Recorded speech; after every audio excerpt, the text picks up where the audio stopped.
दोस्तों, सन 1891 में भारत की धरती पर एक ऐसे विलक्षण महान व्यक्ति का जन्म हुआ जो दलितों के मुक्तिदाता, उद्धारक और शक्तिशाली नेता साबित हुए।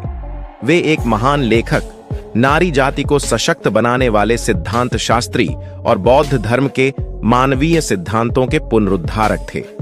उन्होंने मानव अधिकारों को भारतीय समाज में स्थापित किया और मानवीय समानता की बात की। वे भारतीय व्यवस्था और धर्म के गहन विचारक, शिक्षा, न्याय और अर्थ के प्रसिद्ध विद्वान थे। वे बौद्धिक प्रतिभा के धनी व्यक्ति थे। उन्होंने छुआछूत और भेदभाव की समस्या को भारतीय समाज में जड़ से उखाड़ फेंकने का बीड़ा उठाया। गांधी के साथ देश की आजादी की लड़ाई में कंधे से कंधा मिलाकर चले। बचपन से लेकर सेना की नौकरी में बड़ा पद पाने तक उन्होंने छुआछूत और भेदभाव की असहनीय पीड़ा सही और कसम खाई कि वे हिंदुस्तान से भेदभाव की खाई और छुआछूत के कलंक को मिटाकर रहेंगे और सैकड़ों वर्षों से अपमान, उपेक्षा और तिरस्कार सहते आ रहे दलितों को शिक्षा, न्याय, समानता और सम्मान का अधिकार दिलाकर रहेंगे। यदि आपने अभी तक हमारा चैनल अंबेडकर साहब जी सब्सक्राइब नहीं किया है तो सब्सक्राइब कर लें और साथ ही बेल आइकन को अवश्य दबाएं ताकि आने वाले वीडियो का नोटिफिकेशन आपको सबसे पहले मिल सके। क्योंकि इस चैनल पर मैं सिर्फ बाबा साहब के जीवन से जुड़ी छोटी बड़ी सभी जानकारी लेकर आता रहता हूं। उस मुक्तिदाता ने महसूस किया कि जब तक देश के संविधान और कानून में दलितों के लिए न्याय, समानता और उन्नति के प्रावधान नहीं किए जाएंगे, तब तक दलित अपनी स्थिति से कभी ऊपर नहीं उठ पाएंगे। उस मसीहा ने महसूस किया कि शिक्षा ही वह ताकतवर हथियार है जो प्रत्येक दलित को सशक्त बना सकती है और उसे अपने मानवीय अधिकार समाज के लोगों व धर्म जाति के ठेकेदारों से वापस दिला सकती है। इसीलिए पहले उस असीम क्षमता के धनी व्यक्ति ने अपने आप को शिक्षा और ज्ञान से भरपूर बनाया। उसके बाद दलितों को समानता, न्याय और अधिकार दिलाने के पक्ष में सशक्त आवाज उठाई। एक गरीब और उपेक्षित वर्ग से उठा वह असाधारण इंसान एक दिन देश के लाखों करोड़ों दलितों के दिल की धड़कन और उनका मसीहा बन गया। जी हां दोस्तों, हम बात कर रहे हैं बाबा साहब अंबेडकर की, जिन्हें डॉक्टर भीमराव अंबेडकर भी कहा जाता है। वे भारतीय संविधान के निर्माता थे। स्वतंत्र भारत के वे पहले कानून मंत्री बनाए गए। भारतीय संविधान के निर्माण के बाद उन्होंने हिंदू कोड बिल भी बनाया था। डॉक्टर अंबेडकर का जन्म आज से 134 साल पहले उस कालखंड में हुआ था जब हमारा भारत देश अंग्रेजों का गुलाम था तथा हमारे देश के लोग ब्रिटिश साम्राज्यवाद की पीड़ा भुगत रहे थे। तब अंग्रेज लोग तो भारतीयों पर जुल्म करते ही थे, लेकिन भारत के ऊंची जाति के स्वर्ण लोग भी अछूत या निम्न वर्ण के लोगों को घृणा की दृष्टि से देखते थे। अछूत जनों को वे अपने कुएं और नल से पानी भी नहीं लेने देते थे और उन्हें छूना बहुत बड़ा पाप समझते थे।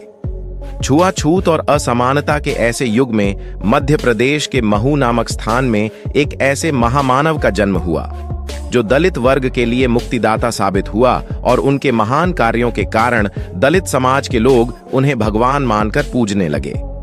उस महापुरुष का नाम डॉक्टर भीमराव अंबेडकर था। डॉक्टर अंबेडकर का जन्म 14 अप्रैल 1891 में हुआ था। वे अपने माता पिता की 14वीं और आखिरी संतान थे, लेकिन उनके अधिकांश भाई बहन कुछ समय तक जीने के बाद परलोक से धार गए थे। उनके पिता का नाम रामजी मालोजी सकपाल और मां का नाम भीमाबाई था। दोस्तों, भीमराव के पिता कहने को तो मिलिट्री में सूबेदार थे, लेकिन उन्हें वेतन बहुत ही कम मिलता था। 15 साल सेना में नौकरी करके जब वो रिटायर हुए तो अपने गांव महू आ गए। डॉक्टर अंबेडकर के पिता के मन में अपने बच्चों की परवरिश और पढ़ाई लिखाई की चिंता थी, लेकिन इसके लिए न तो उनके पास पर्याप्त पैसा था और न ही महू। गांव में बच्चों के लिए स्कूल की सुविधा नहीं थी। आखिरकार रामजी मालोजी सकपाल ने अपना गांव छोड़कर सतारा शहर जाने का निर्णय लिया ताकि वे शहर में आजीविका का कोई कार्य या नौकरी कर सकें और अपने तीनों पुत्रों को किसी अच्छे स्कूल में दाखिला करा के उनका भविष्य संवार सके। भीमराव के पिता जानते थे कि हम महार जाति से हैं और उनकी जाति के लोगों को देश में अछूत माना जाता था।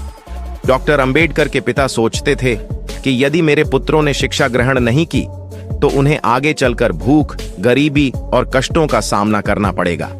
अगर वे कुछ पढ़ लिख गए तो हो सकता है कि किसी दफ्तर में बाबू बन जाएं और इज्जत से जीना सीख जाएं।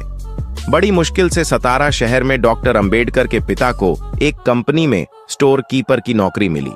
पगार 40 रुपए माहवार थी।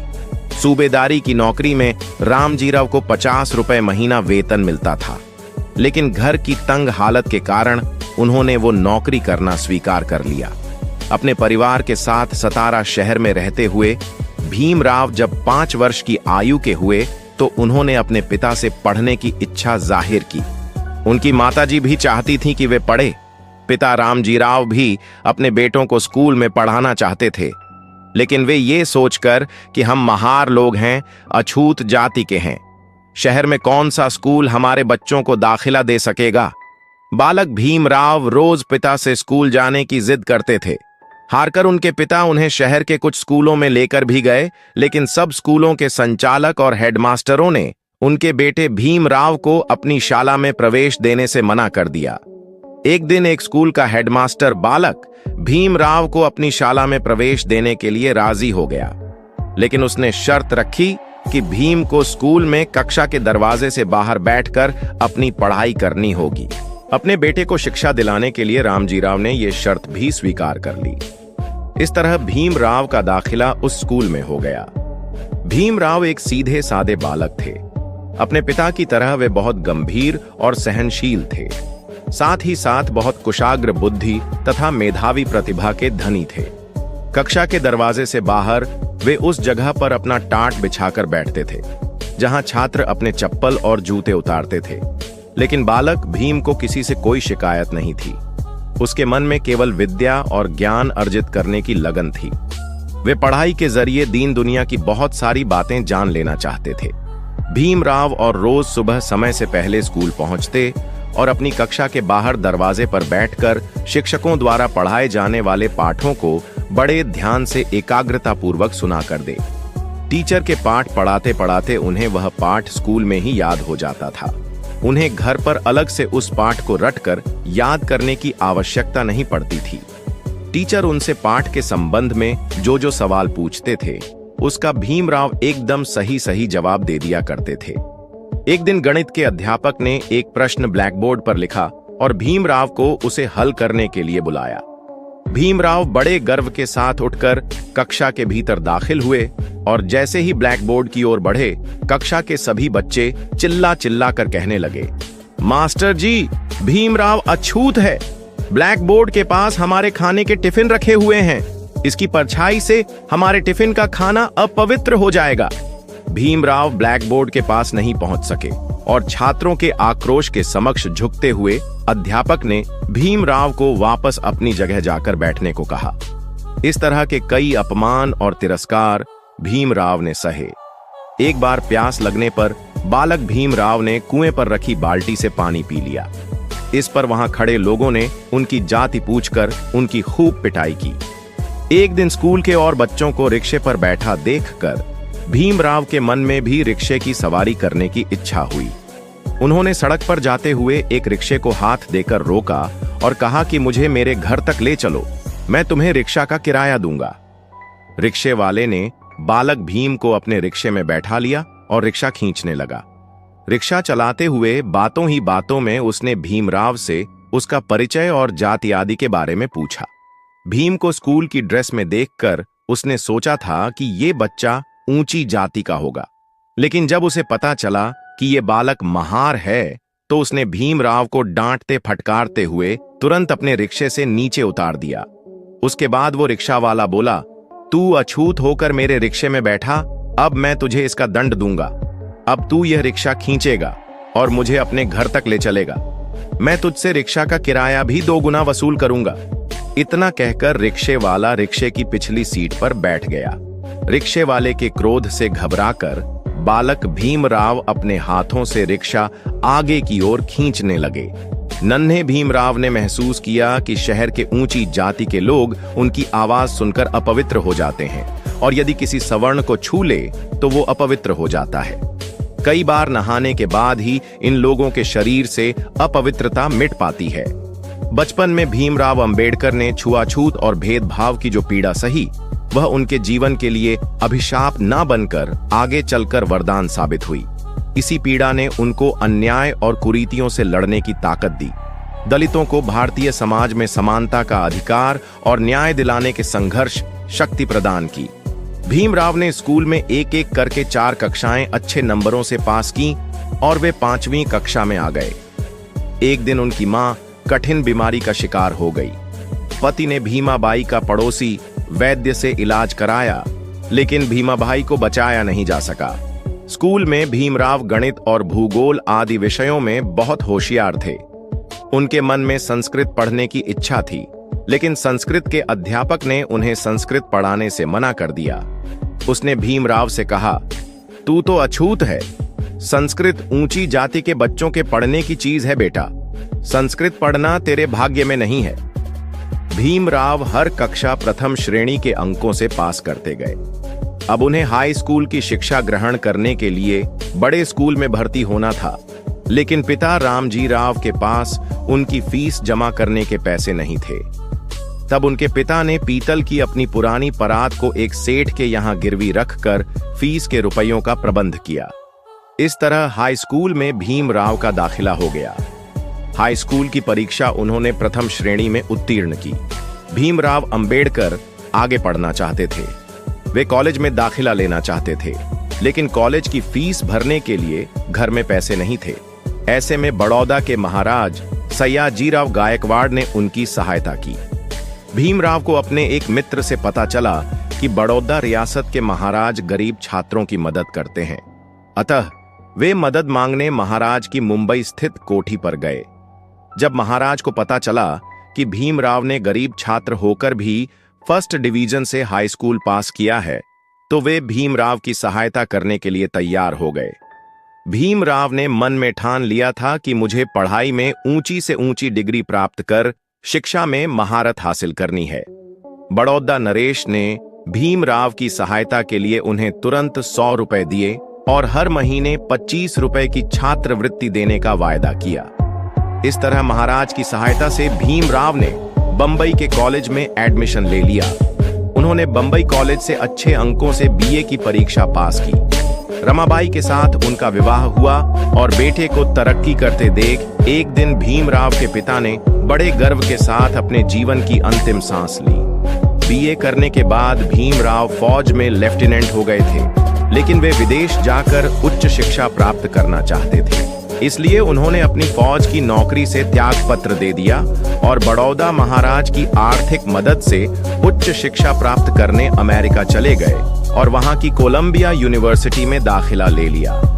वहां भीमराव ने पॉलिटिकल साइंस, हिस्ट्री, सोशियोलॉजी और इकोनॉमिक्स का गहरा अध्ययन किया। ये सभी विषय उनकी MA कक्षा के थे। भीमराव को देश अमेरिका इस मायने में पसंद आया क्योंकि वहां सभी लोग आजाद ख्यालों वाले और तरक्की पसंद थे। छुआछूत और भेदभाव की संकीर्ण विचारधारा ये वहां के लोगों के मन में नहीं थी। अमेरिका की यूनिवर्सिटी से अच्छे अंकों से MA करने के बाद भीमराव ने पढ़ना नहीं छोड़ा। वे अमेरिका से लंदन चले गए और वहां के लंदन स्कूल ऑफ इकोनॉमिक्स में दाखिला ले लिया। इस कॉलेज से MSc करने के बाद लॉ की पढ़ाई की। कानून की डिग्री पाने के बाद उन्होंने लंदन से डॉक्टरेट की। अपने मूल विषय पर रुपयों की समस्या पर थीसिस लिखी। ये वही किताब थी जिसके आधार पर आगे चलकर रिजर्व बैंक ऑफ इंडिया को बनाया गया। प्रथम श्रेणी में लंदन से कानून की डिग्री लेकर और डॉक्टरेट की उपाधि पाने के बाद भीमराव वापस अपने देश भारत चले आए और महाराज गायकवाड़ से किए अपने वायदे के मुताबिक बड़ौदा में सेना के ऊंचे पद पर नौकरी करने लगे। भले ही भीमराव अंबेडकर ने अमेरिका और इंग्लैंड से ऊंची शिक्षा की बड़ी बड़ी डिग्रियां हासिल कर ली थीं और उन्हें डॉक्टरेट की उपाधि भी मिल चुकी थी, लेकिन अछूत जाति का होने के कारण स्वर्ण आज भी उनसे नफरत करते थे। बड़ौदा रियासत में सेना का ऊंचा अधिकारी बन जाने के बाद भी भीमराव ने देखा कि दफ्तर के लोग मुझसे नफरत करते हैं। कोई मुझसे हाथ नहीं मिलाना चाहता। चपरासी भी मुझे पानी पिलाने से कतराता है। ये बात सच थी। सेना के महकमे में अन्य कर्मचारियों की बात तो छोड़िए, एक 4th क्लास चपरासी तक भीमराव से अत्यंत घृणा करता था। वो दफ्तर की फाइल उनके हाथ में देने की बजाय दूर से मेज पर फेंक कर चला जाता था। उस समय भीमराव अंबेडकर का हृदय भीतर से रो उठता था। वे सोचते कि मेरे इतने पढ़ाई लिखाई करने के बाद भी आखिर क्या हुआ। मैंने सोचा था कि मेरे पढ़ लिख जाने से लोग मुझे इज्जत देंगे, मेरे भाव और विचारों को समझेंगे, लेकिन इतनी सारी डिग्रियां पाने का कोई लाभ नहीं हुआ। देश के ऊंची जाति के लोग आज भी मुझे उसी नजर से देखते हैं जिस नजर से वे मुझे पहले बचपन में देखा करते थे। आज भी भीमराव को दफ्तर के बाकी लोगों के साथ बैठने उठने पर, उनके संग खाना खाने तथा कुएं से पानी लेने पर पाबंदी थी। वे ऑफिस के मटके से पानी नहीं पी सकते थे। अपना पानी उन्हें स्वयं अपने घर से लेकर आना पड़ता था। इस तरह से छुआछूत की पीड़ा सहते हुए डॉक्टर भीमराव अंबेडकर ने अपने पिता की तरह जिंदगी के अनेक दुख दर्द व कष्ट सहे। उनकी धर्मपत्नी रामाबाई ने एक के बाद एक 5 संतानों को जन्म दिया, लेकिन इलाज की सुविधा न मिलने के कारण 4 संतानें एक एक करके मृत्यु को प्राप्त हुई। केवल एक संतान शेष बची रमाबाई की तबीयत भी अब खराब रहने लगी थी। लंबी बीमारी का कष्ट झेलते हुए उन्हें भी अपनी जान से हाथ धोना पड़ा। अब भीमराव संसार में अपने बेटे के साथ अकेले रह गए। उनके बेटे का नाम यशवंतराव था। छुआछूत और भेदभाव की बीमारी ने बाबा साहब के दिलो दिमाग पर गहरी चोट की। उनके स्वाभिमान को समाप्त करना चाहा। पत्नी और बच्चों के निधन ने भी भीमराव को भयंकर मानसिक आघात पहुंचाया। बाबा साहब के स्थान पर यदि कोई और होता तो इतना सब सहकर टूट जाता। संघर्ष और देश सेवा का रास्ता छोड़कर अपने आप तक सीमित हो जाता। लेकिन बाबा साहब ने हारना और रुकना नहीं सीखा था। बचपन से लेकर अब तक वे अपनी कठिन मेहनत और लगन से कामयाबी पाते आए थे। जीवन के दुख दर्द, अपनों से बिछुड़ने का कष्ट सहकर भी उन्होंने देश की सेवा करने का रास्ता नहीं छोड़ा। वे गांधी जी के सत्य और अहिंसा के सिद्धांत से प्रेरणा लेकर सत्याग्रह के रास्ते पर चल पड़े। ये सत्याग्रह उन्होंने दलितों को समानता और न्याय दिलाने के लिए किया। सन 1926 में सत्याग्रह अपनाते हुए उन्होंने प्रण किया कि मैं सब दलितों को गांव के तालाब और कुओं से पानी पीने का और मंदिर में प्रवेश कर भगवान के दर्शन करने का अधिकार दिलाकर रहूंगा। एक दिन गांव के सैकड़ों दलितों को साथ लेकर उन्होंने चवदार तालाब से पानी पिया और सबके साथ वीरेश्वर मंदिर में प्रवेश करके भगवान की मूर्ति के दर्शन किए। गांव के स्वर्ण लोग उनका रास्ता रोकने के लिए आगे आए, लेकिन दलित जनों की एकता व संगठन की मजबूती देखकर उन्होंने अपने पैर पीछे हटा लिए।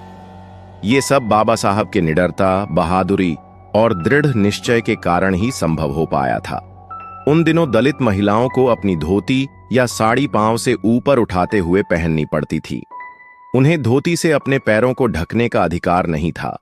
डॉक्टर भीमराव अंबेडकर ने उन महिलाओं को और महिलाओं की तरह पांव तक नीचे साड़ी पहनने का अधिकार दिलाया। इसके बाद बाबा साहब ने कम्युनल इलेक्टोरेट की मांग कर दी। भीमराव चाहते थे कि हमारी दलित कम्युनिटी के आधार पर हमें मतदान का अधिकार मिले। गांधी ने भीमराव की इस बात का विरोध किया। गांधी सर्वधर्म समभाव में विश्वास करते थे। उनका कहना था कि लोगों को धर्म और जाति के आधार पर किसी भी प्रकार से बांटा नहीं जाना चाहिए। लंदन में जब दूसरा गोलमेज सम्मेलन हुआ तो डॉक्टर भीमराव अंबेडकर उस सम्मेलन में भाग लेने गए। उन्होंने पहले गोलमेज सम्मेलन में भी ब्रिटेन के किंग जॉर्ज पंचम के सामने अछूतों की समस्या की बात उठाई थी। दूसरे गोलमेज सम्मेलन में बाबा साहब ने पुरजोर तरीके से किंग जॉर्ज पंचम से आग्रह किया कि अछूतों के लिए निर्वाचन क्षेत्र अलग होना चाहिए। गांधी जी ने उनकी बात पर आपत्ति प्रकट करते हुए कहा, मैं अलग निर्वाचन क्षेत्र की तुम्हारी बात मानने के लिए तैयार नहीं हूं। अंबेडकर, तुम कहते हो कि तुम यहां अछूतों का प्रतिनिधित्व करने आए हो, लेकिन तुम तो हिंदू धर्म को बांट रहे हो, देश के टुकड़े टुकड़े करना चाहते हो। मैं अछूतों को ईसाई और मुसलमान बना दूंगा, लेकिन हिंदू धर्म को खंडित नहीं होने दूंगा। लेकिन इंग्लैंड के किंग जॉर्ज पंचम ने गांधी जी की आपत्ति की ओर अधिक ध्यान नहीं दिया और उन्होंने डॉक्टर अंबेडकर की सभी शर्तें स्वीकार करते हुए कहा, भारत के अछूतों को अलग निर्वाचन क्षेत्रों के द्वारा आरक्षण दिया जाता है। गांधी किसी भी प्रकार से अछूतों को अलग से आरक्षण देने पर तैयार नहीं थे। उन्होंने वायसरॉय को पत्र लिखा और कहा कि दलित वर्ग को अलग से आरक्षण देकर आप देश के साथ बहुत अन्याय करेंगे। इस तरह हमारा भारत टुकड़ों में बंट जाएगा। मैंने किंग के निर्णय के विरुद्ध आमरण अनशन शुरू कर दिया है। जब अछूतों के पृथक निर्वाचन क्षेत्र को लेकर गांधी जी ने आमरण अनशन आरंभ किया तो पूरे देश में खलबली मच गई। तब कांग्रेसी नेता इस समस्या के ऊपर गहराई से विचार करने लगे। सबने तय किया कि इस बात को लेकर मुंबई में एक विशाल सभा का आयोजन होना चाहिए। शीघ्र ही मुंबई में इस समस्या को लेकर एक बड़ी सभा आयोजित की गई। पंडित मदन मोहन मालवीय ने डॉक्टर अंबेडकर से अपने मांग पत्र पर पुनर्विचार करने को कहा। डॉक्टर अंबेडकर ने कहा, मुझे आपकी हर बात स्वीकार है, पर मैं दलित वर्ग को उनके अधिकार दिलाकर रहूंगा। यदि गांधी जी यह अनशन देश की स्वतंत्रता के लिए करते तो पूरा देश उनके साथ उपवास करता और मैं भी उनके साथ अनशन पर बैठता। दलितों के अधिकार के विरोध में इतना बड़ा अनशन मेरी समझ में या नहीं आ रहा है। मैं देश से छुआछूत को मिटाना चाहता हूं। मैं इसलिए ये कर रहा हूं। गांधी उस समय यरवदा जेल में थे। उन्होंने जेल से डॉक्टर अंबेडकर को पत्र लिखा। डॉक्टर अंबेडकर, देश को टूटने मत दो, हिंदू जाति को बचा लो। मेरा जीवन अब तुम्हारे हाथ में है। अब जैसा उचित समझो वैसा करो। गांधी जी के पुत्र देवदास अपनी मां कस्तूरबा के साथ डॉक्टर अंबेडकर को मनाने आए। कस्तूरबा गांधी बोली, गांधी जी से समझौता करके उनका जीवन बचा लो अंबेडकर। अंत में डॉक्टर भीमराव अंबेडकर ने कुछ शर्तों के साथ गांधी जी से समझौता कर लिया। इस समझौते को पूना पैक्ट के नाम से जाना जाता है। इस समझौते की पहली शर्त यह थी कि विधानसभा में हरिजनों के लिए राज्य की सीटें 78 से बढ़ाकर 148 कर दी जाए। दूसरी शर्त यह थी कि कानूनी ढंग से इन सीटों का निर्वाचन हो।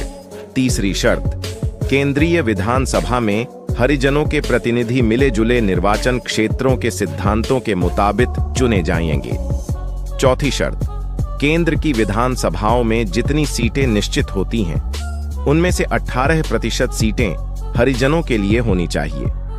पांचवी शर्त, प्रदेश और केंद्र के चुनाव की प्रक्रिया 10 साल तक इसी तरह चलेगी।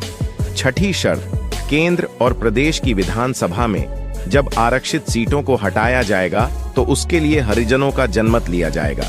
सातवीं शर्त, अछूतों के मताधिकार का प्रबंध लोथियन कमेटी की रिपोर्ट के आधार पर किया जाएगा। पूना पैक्ट की 8वीं शर्त थी कि स्थायी नौकरी या प्राइवेट नौकरी में हरिजनों के साथ किसी भी प्रकार का भेदभाव नहीं किया जाएगा। 9वीं शर्त यह थी कि अछूत लोगों के लिए प्रदेश में शिक्षा के लिए अधिक से अधिक अनुदान दिया जाएगा। इस समझौते की 10वीं और आखिरी शर्त यह थी कि छुआछूत को जल्द से जल्द देश से मिटा दिया जाएगा। हिंदुओं की ओर से मदन मोहन मालवीय ने इस समझौते पर हस्ताक्षर किए और दूसरे हस्ताक्षर डॉक्टर भीमराव अंबेडकर ने किए। बाबा साहब ने इवोल्यूशन और प्रोविंशियल फाइनेंस, ब्रिटिश इंडिया तथा दी प्रॉब्लम ऑफ द रूपी नामक 2 किताबों का लेखन किया। इन दोनों पुस्तक में वर्णित जानकारी के आधार पर आरबीआई अर्थात रिजर्व बैंक ऑफ इंडिया की स्थापना की गई। यह एक आश्चर्य का विषय था कि भारत के सबसे निचले स्तर से निकले हुए व्यक्ति ने इतने बड़े बैंक आरबीआई की स्थापना की। यह आश्चर्य का विषय था कि भारत के सबसे निचले स्तर से निकाल कर आया हुआ एक युवक अपनी मेहनत और लगन से सफलता की ऊंचाइयों तक जा पहुंचता। कष्ट और अभाव दोनों में कोई भी उसकी मदद करने को तैयार नहीं था। सब लोग उसे घृणा और तिरस्कार भारी नजरों से देखते थे। किसी ने सोचा भी नहीं था कि उस अद्भुत व्यक्ति की बुद्धि के आधार पर भारतीय संविधान की रचना की जाएगी। बाबा साहब का ज्ञान, उनकी प्रतिभा, बुद्धि, कौशल, दक्षता का लोहा केवल भारत के लोगों ने ही नहीं माना बल्कि अंग्रेज लोग भी मानते थे। सन 1947 में भारत ने अंग्रेजों की वर्षों की गुलामी से आजादी पाई। हमारा देश अब स्वतंत्र हो चुका था। भारत को आजादी मिलने के बाद जवाहरलाल नेहरू गांधी के पास पूरी कैबिनेट की लिस्ट लेकर पहुंचे। उन्होंने लिस्ट के सारे नाम पढ़कर गांधी को सुनाए। गांधी जी बोले कि तुम्हारे इस लिस्ट में डॉक्टर अंबेडकर का नाम कहां है? गांधी ने नेहरू को समझाया, ये तुम्हारी कैबिनेट नहीं है, यह आजाद भारत की कैबिनेट है। गांधी की इच्छा थी कि डॉक्टर अंबेडकर को कैबिनेट में होना चाहिए। नेहरू जी ने गांधी जी की बात मानकर अंबेडकर को अपने मंत्रियों की कैबिनेट में ले लिया और भीमराव अंबेडकर को कानून मंत्री बनाया। न केवल कानून मंत्री बल्कि संविधान निर्मात्री सभा का अध्यक्ष भी डॉक्टर अंबेडकर को बना दिया गया। भारत के राष्ट्रपति राजेंद्र प्रसाद ने डॉक्टर अंबेडकर को भारत का संविधान बनाने की जिम्मेदारी सौंपी। डॉक्टर अंबेडकर ने बड़ी ही गंभीरता के साथ संसार के अन्य कई देश के संविधानों की अच्छाइयां ढूंढकर भारत के लिए एक नया संविधान तैयार किया है। उन्होंने 24 घंटे में से 18 घंटे कठोर परिश्रम करके इस महान कार्य को पूरा किया। स्वतंत्र भारत का नया संविधान बनाकर जब उन्होंने उसे प्रधानमंत्री जवाहरलाल नेहरू और राष्ट्रपति डॉक्टर राजेंद्र प्रसाद के सामने प्रस्तुत किया तो सभी लोगों ने डॉक्टर अंबेडकर की प्रशंसा की। उस समय डॉक्टर अंबेडकर संविधान बनाने के लिए रात और दिन एक कर रहे थे। उस समय उनकी तबीयत ठीक नहीं रहती थी। फिर भी उन्होंने अपने स्वास्थ्य की परवाह न करके राष्ट्र सेवा के इस महान कार्य को पूरा किया, क्योंकि वे जानते थे कि स्वतंत्र हुए भारत को इसी संविधान के आधार पर भविष्य में सैकड़ों वर्षों तक सुख, शांति, समृद्धि, प्रेम और भाईचारे के पथ पर, न्याय, समानता और निष्पक्षता के पथ पर चलना है। आगे चलकर डॉक्टर अंबेडकर ने हिंदू कोड बिल का निर्माण किया और महिलाओं के न्याय व अधिकारों के समर्थन में भी कई कानून का निर्माण किया। डॉक्टर अंबेडकर सही मायने में न्यायवादी और मानवतावादी थे। उन्होंने वकालत भी इसलिए आरंभ की थी ताकि वे समाज के कमजोर, निम्न और पिछड़े वर्ग को अछूत वंचित समझे जाने वाले लोगों को न्याय दिला सकें। ऐसे लोगों की प्रार्थना, पुकार और आवाज को देश में तब कोई सुनता ही नहीं था। कमजोर लोगों की आवाज को अक्सर ढबा दिया जाता था। ऐसे में डॉक्टर अंबेडकर गरीबों, दलित, वंचित एवं पिछड़े वर्ग के लोगों की आवाज बने। कमजोर लोगों को सशक्त और सक्षम बनाने के लिए उन्होंने संविधान में कई प्रस्ताव रखे और कानूनों में बदलाव किए। कानून मंत्री होने के कारण ही भीमराव यह सब कुछ कर पाने में सक्षम हो पाए। शिक्षा ने उन्हें यह सब करने का, वंचितों और अछूतों के हक की लड़ाई लड़ने का सामर्थ्य प्रदान किया। भीमराव अंबेडकर ने देश के कमजोर हिस्से को ऊपर उठाया। वह जानते थे कि जब तक ऐसे असहाय लोगों को ऊपर नहीं उठाया जाएगा तब तक हमारा देश किसी भी तरह तरक्की नहीं कर पाएगा। जब देश का अंतिम व्यक्ति अपना विकास करेगा तभी पूरे देश में खुशहाली आ सकेगी। यही कारण था कि भीमराव अमीर और संपन्न लोगों की परवाह नहीं करते थे। उन्हें देश के गरीब, दलित, असहाय और अन्याय की पीड़ा झेल रहे लोगों की खूब चिंता थी। वे जानते थे कि भले ही हमारा देश अंग्रेजों की गुलामी से आजाद हो चुका है, लेकिन आजाद होने के बाद भी वंचित और दलितों को स्वतंत्रता, समानता और खुशहाली के साथ जिंदगी जीने के अधिकार नहीं मिल सके हैं। वंचित वर्ग में शोषण, उपेक्षा, अपमान और अन्याय की मार झेल रही महिलाएं भी शामिल थीं। डॉक्टर भीमराव अंबेडकर बड़े ही सहनशील व्यक्ति थे और सहनशील होने के साथ ही साथ गांधी जी की तरह सत्य और अहिंसा के रास्ते का अनुसरण करने वाले भी थे। बचपन से लेकर सेना में बड़ा पद पाने तक उन्होंने अनेक प्रकार के भेदभाव, तिरस्कार, अपमान, अपशब्द और कठोर वचन सहे, लेकिन अपने मुख से कभी कोई कटु वचन नहीं बोले। कभी गाली गलौज की भाषा का प्रयोग नहीं किया, क्योंकि वे जानते थे कि गाली अथवा अपशब्दों से प्रतिकार करने से बात नहीं बनेगी।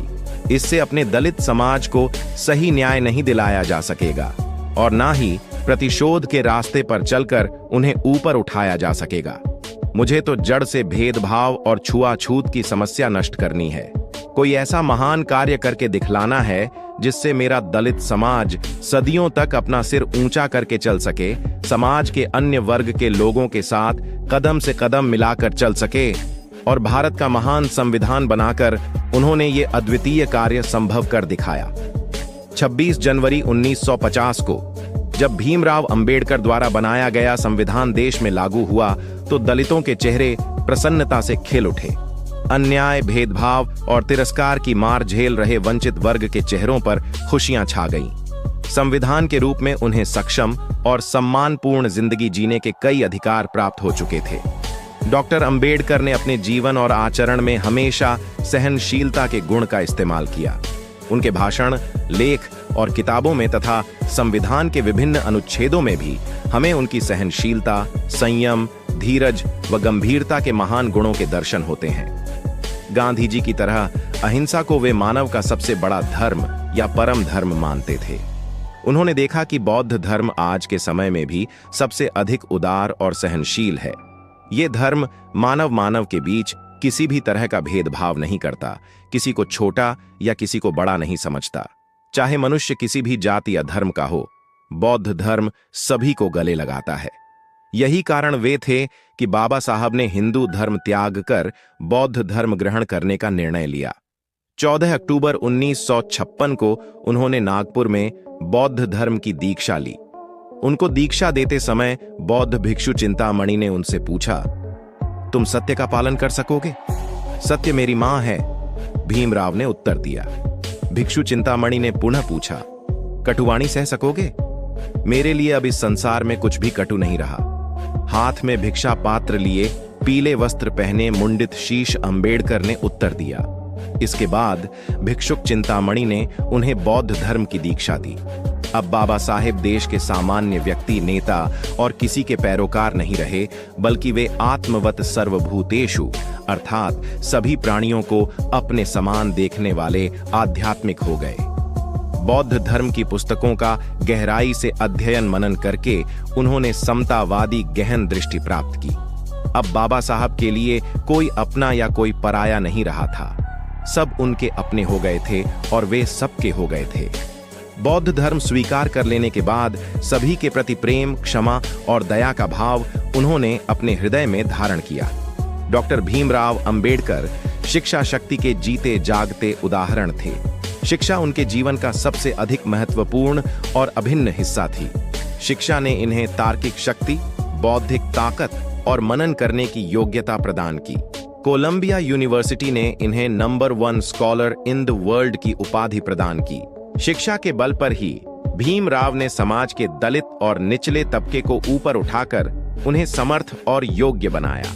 बाबा साहब की योग्यता, राष्ट्र सेवा और समाज हित में किए गए उनके महान कार्यों को देखते हुए उन्हें सर्वोच्च नागरिक सम्मान भारत रत्न से विभूषित किया गया। दोस्तों, बाबा साहब अंबेडकर जैसे विशेष महान प्रतिभाएं लोगों को न्याय और अधिकार दिलाने के लिए, उन्हें संघर्ष और सच्चाई के पद पर चलाने के लिए ही पृथ्वी पर जन्म लिया करती हैं। उन्हें आज भी भारतीय संविधान के निर्माता और दलितों के मसीहा के रूप में याद किया जाता है। उनका संपूर्ण जीवन सच्चाई और न्याय के लिए संघर्ष, कष्ट सहन, सहनशीलता, त्याग और राष्ट्र सेवा का जीता जागता उदाहरण है। देशवासियों की सेवा के लिए, दलितों, गरीबों और वंचितों को अधिकार दिलाने के लिए उन्होंने दिन और रात कठोर परिश्रम किया। अपनी नींद और आराम का त्याग करके भारतीय संविधान के रूप में स्वतंत्र भारत के लोगों को एक ऐसा उपहार दिया जो आज हम सब भारतीयों के लिए भारतीय संस्कृति की नवीन अनमोल धरोहर बन गया है। भारतीय संविधान के रूप में बाबा साहब डॉक्टर भीमराव अंबेडकर इस पृथ्वी पर युगों युगों तक अमर रहेंगे। अपने द्वारा बनाए गए संविधान और कानूनों के रूप में बाबा साहब आज भी दलितों और वंचितों के लिए प्रेरणापुंज एवं शक्ति के स्रोत हैं। उनके त्याग, संयम, सहनशीलता, गंभीर राष्ट्र सेवा और उत्थान कार्यों को शत शत नमन। यदि आपको हमारे द्वारा बनाया गया यह वीडियो पसंद आया हो, बाबा साहेब पर बनाया गया हमारा ये वीडियो कैसा लगा, आप हमें कमेंट करके जरूर बताएं। दोस्तों, आज की वीडियो में बस इतना ही। इस चैनल पर मैं सिर्फ बाबा साहेब के जीवन से जुड़ी छोटी बड़ी सभी जानकारी लेकर आता रहता हूँ। यदि आप बाबा साहब को पसंद करते हो और इनके बारे में और अधिक जानना चाहते हो तो हमारे YouTube चैनल को सब्सक्राइब कर ले। वीडियो को पूरा देखने के लिए धन्यवाद। उम्मीद करता हूँ आपके विचार भी बाबा साहब की तरह अच्छे होंगे।